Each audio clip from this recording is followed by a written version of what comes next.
ତାଙ୍କ ପାଇଁ ପରମାଣ ଥଇଥାନ କିଛି କରାଯାଇଛି ଆଉ ନହେଲେ ଭାଙ୍ଗି ଦଉଛ କାହିଁକି?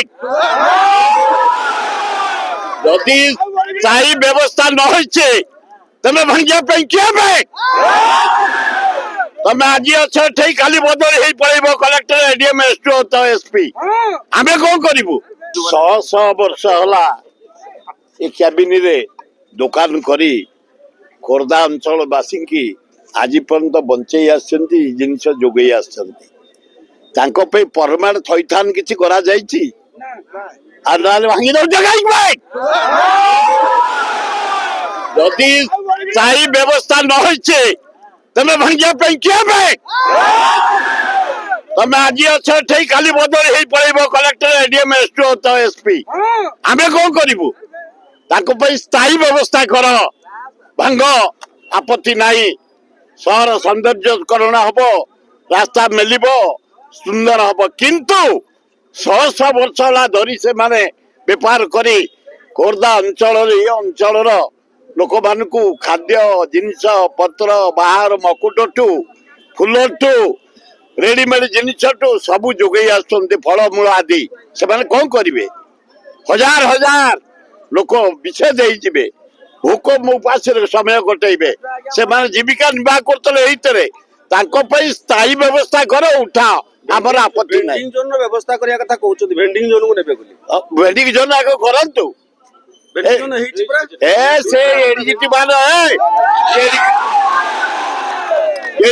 ଗୁଲୁଗୁଲା ବିକ୍ରି କରିବେ ସେଠି। ଆରେ ଗୁଲୁଗୁଲା ବିକ୍ରି କରିବେ ସେଠି। ଭେଣ୍ଡିଂ ଜୋନ ଭଲ ଭାବେ କର, ଉଠାଅ, ସମସ୍ତେ ଯିବେ, ସ୍ୱଇଚ୍ଛାରେ ଯିବେ। କିନ୍ତୁ ଏ ରସଗୋଲା ଭଳିଆ ଗୁଲଗୁଲା ଭଳିଆ ଭେଣ୍ଡିଂ ଜୋନ କରି ଯୋଉଟେ ଟିଣ ପକେଇ ଦେଇ ନେଇଯିବ, ତାହା ହେଇପାରିବନି। ତେଣୁ ସ୍ଥାୟୀ ବ୍ୟବସ୍ଥା କର, ନିଅ, ଆମର ଆପତ୍ତି ନାହିଁ। ଦୋକାନ ଆମ ବାବାଙ୍କ ଅମଳରୁ ଆଜ୍ଞା ରାଜକିଶୋର ସାହୁ ଆମର ଫାଷ୍ଟ ରେଡିମେଡ୍ ଥିଲା, ତାପରେ ପ୍ଲାଷ୍ଟିକ ଦୋକାନ କରିଥିଲୁ। ଏବେ ଜଷ୍ଟ ବାବାଙ୍କର ବୟସ ଅଧିକା ହେଇଯିବାରୁ ଆମ ସାନ ଭାଇ ଦୋକାନ କରିଥିଲା। ଏବେ ରିସେଣ୍ଟ ଗୋଟେ ସକାଳୁ କାଲି ନୋଟିସ୍ ଦେଲେ ଯେ ଆମକୁ ନମ୍ବର ବୋଲି 24 ନମ୍ବର ଆମକୁ ଦେଇଛନ୍ତି, କିନ୍ତୁ ସନ୍ଧ୍ୟାବେଳେ ଗୋଟେ ଉଚ୍ଛେଦ ନୋଟିସ୍ ଆସିଗଲା ଡାକବାଜି ଯନ୍ତ୍ରରେ ଯେ ଆଜ୍ଞା ଉଠେଇ ଦିଅନ୍ତୁ କ୍ୟାବିନ ବେଲି ସବୁ। ଆମେ ସକାଳୁ ଭେଣ୍ଡିଂ ଜୋନ୍ ଗଲେ କଣ କି ଆଜ୍ଞା, ଭେଣ୍ଡିଂ ଜୋନ୍ ଯୋଉ ଅବସ୍ଥାରେ ଅଛି, ଯୋଉ ଭଳିଆ ସବୁ ଲୁହା କବାଟ ହେଇଛି 5-5ଟା ଲୁହା କରିଛନ୍ତି, ସେଠି ଗଲେ ଗୋଟାଏ ଯଦି ଇଲେକ୍ଟ୍ରିକ୍ ସର୍ଟ ହବ ତାହେଲେ 5ଟା କି 5 ଜଣ ମରିବାଟା ଥୟ। ତାପରେ ଖରା ବେଳେ ଆଜ୍ଞା କେମିତି ଆମେ ତ ନିଜେ ବସି ପାରିବୁନି, ଆଉ ଦୋକାନୀ କେମିତି ମାନେ ଗରାକ କେମିତି ଆସିବେ, ଗରାକ କେମିତି ବସିବେ, ଯୋଉ ଭଳିଆ ଭେଣ୍ଡିଂ ଜୋନ୍ ଅବସ୍ଥା। ଆମର ଦାବି ଆମର ତ ଦାବି ହଉଛି ଏଇଆ ଯେ ଆମକୁ ଗୋଟେ ଥଇଥାନ କରାଯାଉ। ଆମେ ପ୍ରଶାସନ ସମସ୍ତ ନୀତି ନିୟମ କାନୁନକୁ ମାନିଛୁ, ସେଇ ଅନୁସାରେ। ହାବେଳି ପାଖରେ ଆମର ଗୋଟେ ଦାବି, ପ୍ରଥମ ଦାବି ଥିଲା ହାବେଳି ପାଖରେ ଆମେ ଦେଇଥିଲୁ, ସଲାମି ଦେଇଥିଲୁ। ଆଜ୍ଞା 2003 ମସିହାରେ ଆମେ 3000 ଟଙ୍କା ସଲାମି ଦେଇଥିଲୁ। ତାର ବି ଟୋକନ ରଖିଛୁ, ତାକୁ ନେଇକି ପ୍ରଶାସନକୁ ଦେଖେଇଲୁ। ସେମାନେ ବି ଆମକୁ କଣ୍ଡିସନ କଲେ ହଁ ଦେବେ ବୋଲି। ତାପରେ ଦେଖିଲା ଆସିକି ଏଠି ଲୁହା ଘର ସବୁ ଫୁଟପାଥ ହାବେଳି ପଡିଆରେ ଦେବେ ବୋଲି ନେଲେ। ଆମରି ପଇସାରେ ମୋରମ ପଡିଲା, ଆମରି ପଇସାରେ ବାଉଣ୍ଡରୀ ହେଲା ପରେ ବର୍ତ୍ତମାନ ସରକାରଙ୍କର ଅନ୍ୟାନ୍ୟ କାର୍ଯ୍ୟକ୍ରମ ଚାଲିଛି, ଅଥଚ ଆମର କ୍ୟାବିନ କଥା କୌଣସି ବୁଝାଯାଉ ନାହିଁ। ତାପରେ ଏବେ ବୁଝିଲା ଆସିକି କହୁଛନ୍ତି କଣ ନା ଗୋଟେ ଲୁହା କ୍ୟାବିନ ଧରେଇଛନ୍ତି, ଟୋକନ ବାହାରିଛି, ଟୋକନ ମିଳିଛି ଆମକୁ ଯେ ଆମକୁ ଚାବି ହ୍ୟାଣ୍ଡ ଓଭର କରାହେଇନି। ଆମକୁ ଦେଇଥିଲେ ସମୟ 15 ଦିନ ଭିତରେ ଆମେ ଦବୁ ବୋଲି ସମୟ ଦେଇଥିଲେ। ସକାଳେ କାଲି ଆମେ ନୋଟିସ୍ ପାଇଲୁ, ଆଜ ସନ୍ଧ୍ୟା ବେଳକୁ ଆସିଲା ଆସିକି ମୋ ଘର ଖବର ପାଇଲୁ ଯେ ମାଇକ୍ରୋଫୋନରେ ବୁଲିକି ପ୍ରଚାର କରୁଛନ୍ତି ଯେ ସବୁ କ୍ୟାବିନ ଯଥାଶୀଘ୍ର ଉଚ୍ଛେଦ କରାଯିବ, ଭଙ୍ଗାଯିବ କ୍ୟାବିନ। এইଭଳିଆ ପରିସ୍ଥିତି, ଆମେ ଗରିବ ଲୋକ କେମିତି କଣ କରିବୁ, କୁଆଡେ ଯିବୁ? ନାଇଁ ତାଙ୍କର କଣ ଅସୁବିଧା ହେଲା ତାଙ୍କୁ ଜଣା, କିନ୍ତୁ ଆମେ ଜାଣୁଛୁ ଯେ ମାନେ ବିଭିନ୍ନ ପ୍ରକାର ସରକାରୀ କାର୍ଯ୍ୟକ୍ରମ ସବୁ ଚାଲିଛି ଏଠି। ତେଣୁ ସେ ପ୍ରକାର ବିଶୃଙ୍ଖଳା ହବ ବୋଲି ସରକାର ଆମ ପଇସାକୁ ନେଇ ସେଠି ମୋରମ ପକେଇ ପାଚେରୀ କରି ଆମ ପଇସାରେ, ଗରିବ ଲୋକଙ୍କ ପଇସାରେ ଏଇଭଳିଆ କରିଛନ୍ତି। ଯଦି ଆମର ଦାବି ଥିଲା ହାବେଳି ଠାରେ ହେଲେ ଟିକେ ଭଲ ହୁଅନ୍ତା। ସେମିତି କିଛି କହିନଥିଲା ଆଜ୍ଞା, ସେମିତି କିଛି ନିଷ୍ପତ୍ତି ନେଇନଥିଲେ। ଘର କରି ଦେବେ ବୋଲି କହିଥିଲେ, ହାବେଳି ପଡି ଏଠି ଦେବେ ବୋଲି କହିଥିଲେ। ଆମ ନାରାୟଣ ପାତ୍ର ଦୋକାନ କରିବାର 50-60 ବର୍ଷ ଆମ ଜେଜ ଅମଳରୁ ଦୋକାନ। ଆଜ୍ଞା କଣ କରିବା, ଥଇଥାନ ତ ନ କରିକିରି ଭାଙ୍ଗିବାକୁ କହିଲେ ଆଉ କଣ କରିବା, ଆଉ କଣ କରିବ, ପିଲା ଛୁଆ ଆଜ୍ଞା ମରିଯିବେ ଆଉ। ଗଡ଼ ଖୋର୍ଦ୍ଧା ପ୍ରଶାସନ କାଲି ନୋଟିସ୍ କରିଥିଲା ଯେ ସକାଳୁ ଯେ ଆଉ ଆପଣମାନେ ଯାଇକି ଟୋକନ ଆଣିବାକୁ ତାପରେ 7ଟା ବେଳେ କହିଲେ ଯେ ଉଚ୍ଛେଦ କରିବାକୁ ଭାଙ୍ଗିଦେବୁ ଇଏ କରିବୁ କହିଦେଲେ ଆଉ ସନ୍ଧ୍ୟା 7ଟା ବେଳେ। ଆଉ ଆମେ କ'ଣ କରିବୁ ରାତି ଭିତରେ କ'ଣ କରିବୁ? ଆପଣ ବର୍ତ୍ତମାନ ଦୋକାନ ଭାଙ୍ଗିଲା ପରେ କ'ଣ କରିବେ? କ'ଣ କରିବା ଘରକୁ ନେଇକିରି ରଖିବୁ ତାପରେ ଯାହା କରିବ ପ୍ରଶାସନ କ'ଣ କରିବ କ'ଣ ନାହିଁ ଆଉ କ'ଣ ଉପାୟ ନାହିଁ ଆଉ କିଛି ଉପାୟ ନାହିଁ ଆଜ୍ଞା। ଆଉ କ'ଣ କରିବ ଜିନିଷ ପତ୍ର ନଷ୍ଟ ହେଇଯିବ ନା। ଯେ ଆପଣଙ୍କର ଯୋଉ ଗଭର୍ଣ୍ଣମେଣ୍ଟ ଯୋଉ ଲଟେରୀ କରିଥିଲା ସେ ଲଟେରୀରେ କ'ଣ ଆପଣଙ୍କ ନାଁ ଉଠିଛି?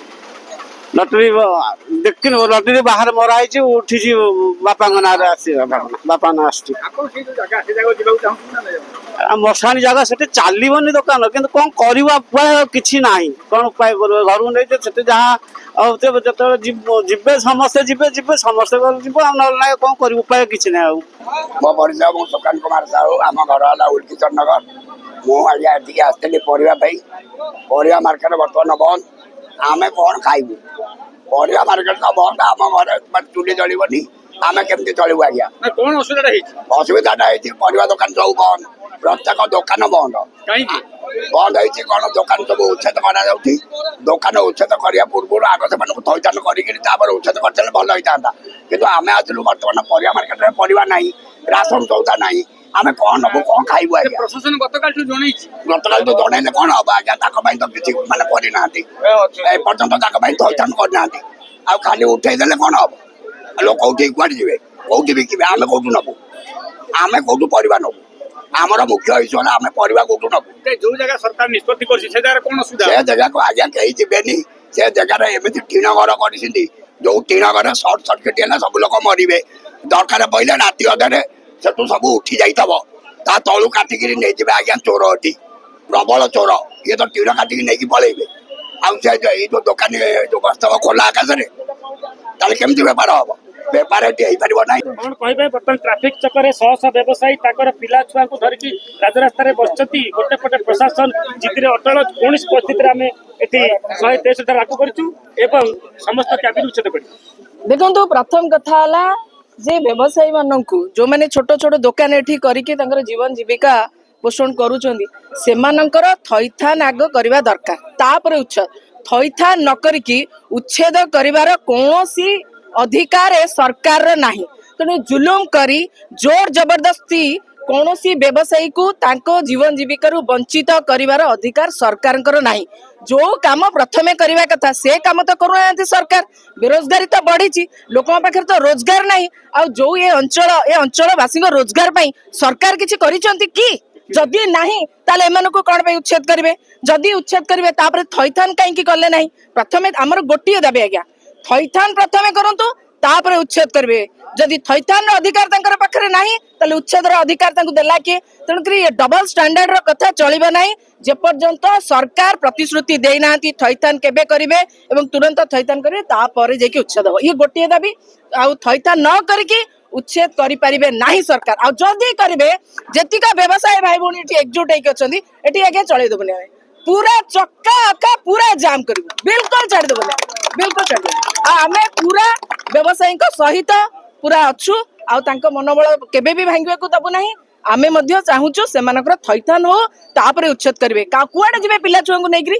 ତାଙ୍କ ଭରଣ ପୋଷଣ ଦାୟିତ୍ୱ କିଏ ନେବ? ଏ ସରକାର ନେବ? ଏ ସରକାର ନେବ କି? ଯୋଉ ସରକାର ଦରଦାମ ବଢିଛି ବେରୋଜଗାରୀ ବଢିଛି ଇଏ ସରକାର ଦାୟିତ୍ୱ ନେବ? ପାଖଣ୍ଡି ସରକାର ଏମାନଙ୍କ ଦାୟିତ୍ୱ ନେବ? ତେଣୁ ଏଠି ମାନେ ଜୋର ଜବରଦସ୍ତି ଜୁଲୁମ ଆମେ ବିଲକୁଲ ବି ବରଦାସ୍ତ କରିବୁ ନାହିଁ। ଆମେ ପୁରା ବ୍ୟବସାୟୀଙ୍କ ସହିତ ଅଛୁ। ବାସୁଦେବ ପ୍ରଧାନ କ'ଣ କହିବେ? ମୁଁ ବି ଜଣେ ଦୋକାନୀ। ଏ ଯୋଉ ପ୍ରକାର ଯୋଉ ମଶାଣିରେ ମନ ଇଚ୍ଛା ଯୋଉ କାହାକୁ ଜଣେଇବାର ନାହିଁ ମନ ଇଚ୍ଛାରେ ଯୋଉ ଲୁହାରେ ଯୋଉ ତିଆରି କରୁଛନ୍ତି ଆଇଦର ଗୋଟେ କରେଣ୍ଟ ହେଇଗଲା ମାନେ ସେଠି ଗୋଟେ ଲୋକ ବି ବଞ୍ଚିବାର ଚାନ୍ସ ନାହିଁ। ସେଠି ବି ଜନଶୂନ୍ୟ। ଦିନ 2 ପରେ ଏଠି ମାର୍କେଟରେ ଲୋକଙ୍କଠୁ ଚେନ୍ ଛିଡ଼େଇ ନେଇଯାଉଛନ୍ତି ମହିଳାଙ୍କଠୁ। ସେଠି ସୁରକ୍ଷିତ ନୁହଁ ଅସୁରକ୍ଷିତ। ମାନେ ଆମର ଦାବି ପୂର୍ବ ଜିଲ୍ଲାପାଳ ଥିଲେ ମଧୁସୂଦନ ପାଢ଼ୀ ଆମେ ପଇସା ଜମା କରିଥିଲେ ସବୁ 500 କେତେ 3000 କେତେ ଟଙ୍କା ଜମା କରିଥିଲେ। ଆମ ଜନତାଙ୍କ ପଇସାରେ ହାବିଳି ପଡ଼ିଆ ମାଟି ପୋତା ହେଲା। ଗୋଟେ ପୋଖରୀ ଥିଲା ବିରାଟ ପୋଖରୀ ଥିଲା ହାବିଳି ପଡ଼ିଆ ବୋଲି। ତାପରେ ଚାରିପଟେ ବାଉଣ୍ଡିଂ ହେଲା ଆମ ପଇସାରେ। ଏବେ ରାଜନୀତିକ ମିଟିଂ ହେଇଯିବ ତମକୁ ଆଉ କୋଉଠି ଜାଗା ମିଳିଲାନି। ଆମେ ମାନେ ସବୁଠି ଯାଇକି ସହଯୋଗ କରି ଅନୁରୋଧ କରି ସେଠି ଜାଗାଟାକୁ ବାଛିଲୁ। ଏଠି ଏବେ କହୁଛନ୍ତି ସେଇଟା ହେଇପାରିବନି, ତମେ ଚାଲ TLC।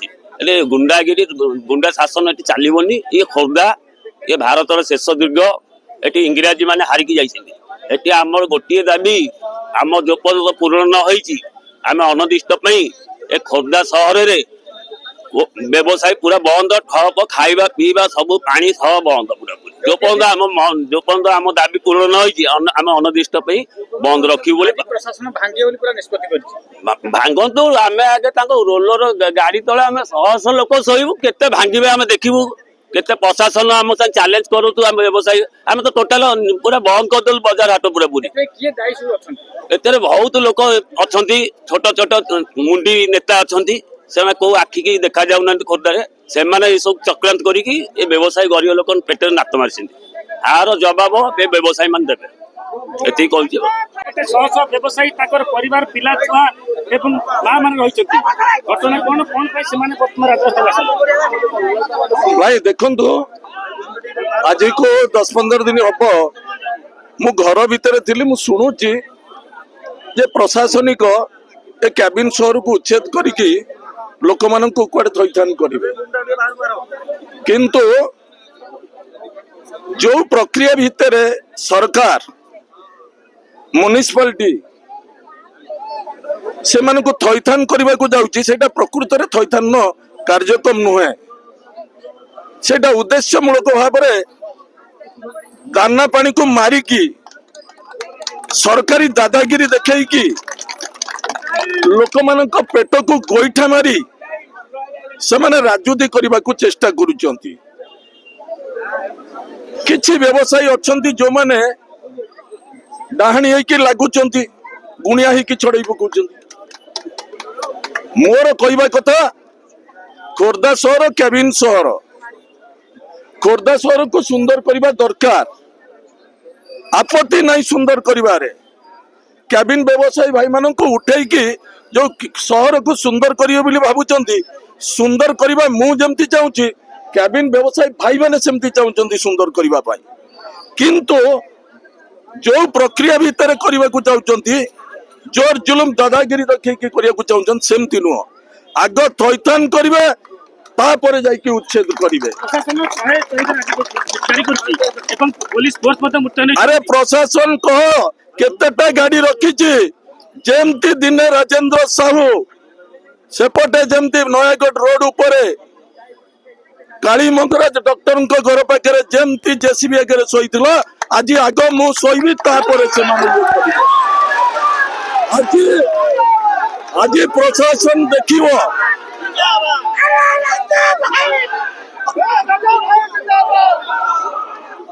ଆଜି ପ୍ରଶାସନ ଦେଖିବ ଏ ଖୋର୍ଦ୍ଧା ପାଇକ ପୁଅ ଏ ଖୋର୍ଦ୍ଧା ମାଟି ପାଇଁ ରକ୍ତ ଦେଇ ପାରୁଛନ୍ତି ନା ନାହିଁ। ମୁଁ କହି ରଖିବାକୁ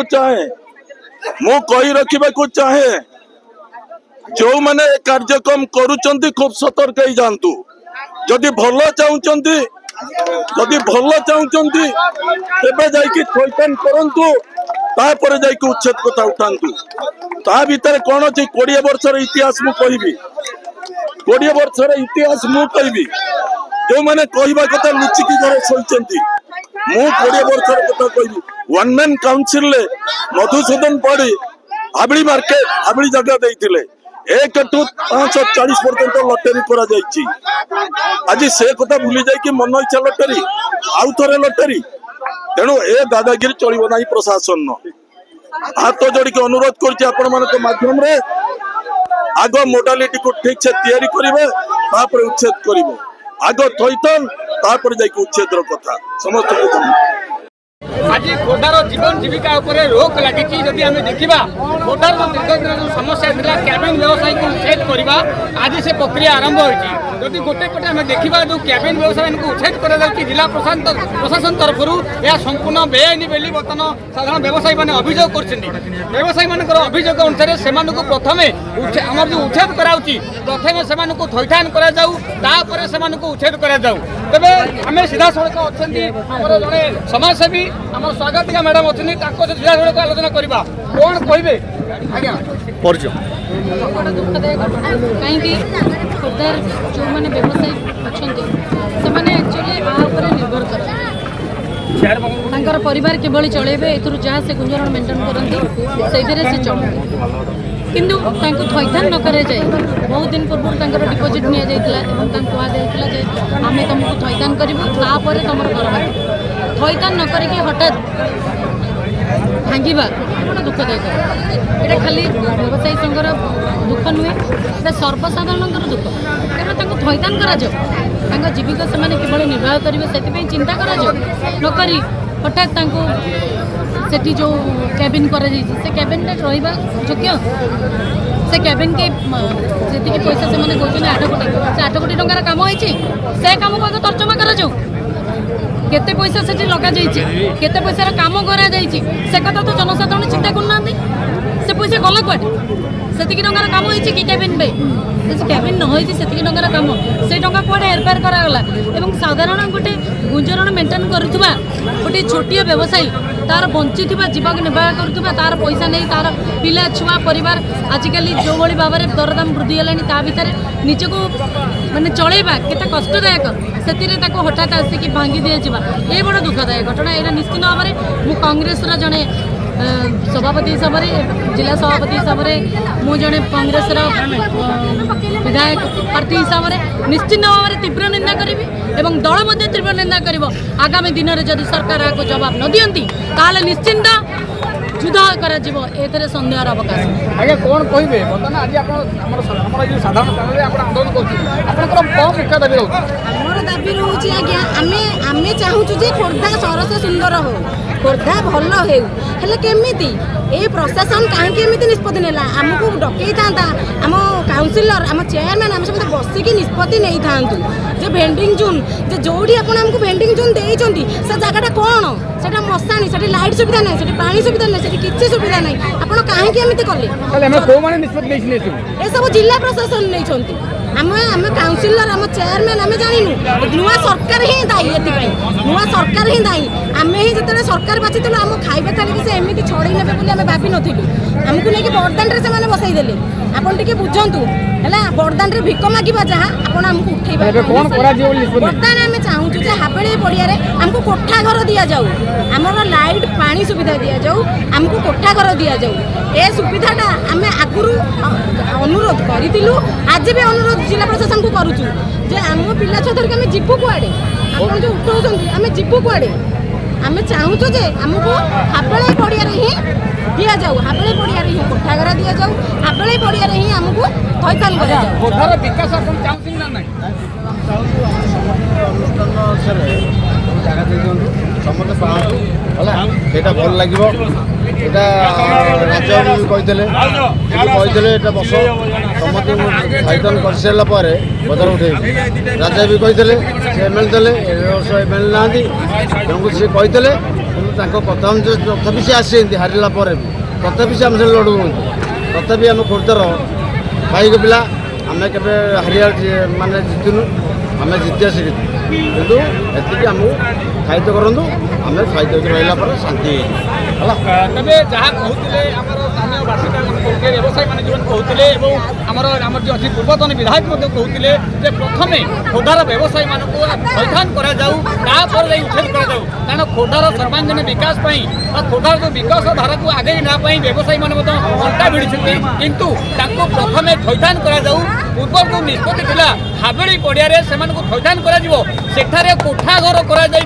ଥଇଥାନ କରାଯାଉ ଏ ଲୁହାର ନିର୍ମିତ ଘରେ ସେମାନେ ରହିବାକୁ ପ୍ରସ୍ତୁତ ନୁହନ୍ତି କାରଣ ସମସ୍ତେ ଜାଣିଛନ୍ତି ଯଦି କୌଣସି ପ୍ରକାର ବିଦ୍ୟୁତ ସର୍ଟ ସର୍କିଟ୍ ହୁଏ ତାହେଲେ ସେ ଆମର ଯେଉଁ ଲୁହାରେ ନିର୍ମିତ ଘରରେ ସମସ୍ତେ ମୃତ୍ୟୁବରଣ ମଧ୍ୟ କରିପାରନ୍ତି ତେଣୁ ପ୍ରଥମେ ସେ ବ୍ୟବସାୟୀମାନଙ୍କୁ ହାବେଳି ପଡ଼ିଆଠାରେ କୋଠା ଘର ନିର୍ମାଣ କରାଯାଇ ରଖାଯାଉ ସେମାନଙ୍କୁ ଲାଇଟ୍ ସୁବିଧା ଦିଆଯାଉ ପାଣି ସୁବିଧା ଦିଆଯାଉ ପରେ ଯାଇ ଖୋର୍ଦ୍ଧାର ଏହି ଉଚ୍ଛେଦ ପ୍ରକ୍ରିୟା ଆରମ୍ଭ କରାଯାଉ ବୋଲି ଆଜି ଦାବି କରାଯାଇଛି ଯଦି ଆମେ ଦେଖିବା ଖୋର୍ଦ୍ଧାର ପୂର୍ବତନ ବିଧାୟକ ରାଜେନ୍ଦ୍ର ସାହୁ ମଧ୍ୟ କହିଛନ୍ତି ସେ ପାଇକ ପୁଅ ହିସାବରେ ଯଦି ସରକାରଙ୍କ ଏହି ନିଷ୍ପତ୍ତିରେ ନ ବଦଳାନ୍ତି ତାହେଲେ ଆଗାମୀ ଦିନରେ ସେ ଯେଉଁ ଡ୍ରୋଜର ଲଗେଇଛନ୍ତି ସେ ଡ୍ରୋଜର ଆଗରେ ନିଜର ପ୍ରାଣ ବଳି ଦେବା ପାଇଁ ମଧ୍ୟ ସେ ଅଣ୍ଟା ଭିଡ଼ିଛନ୍ତି ତେଣୁ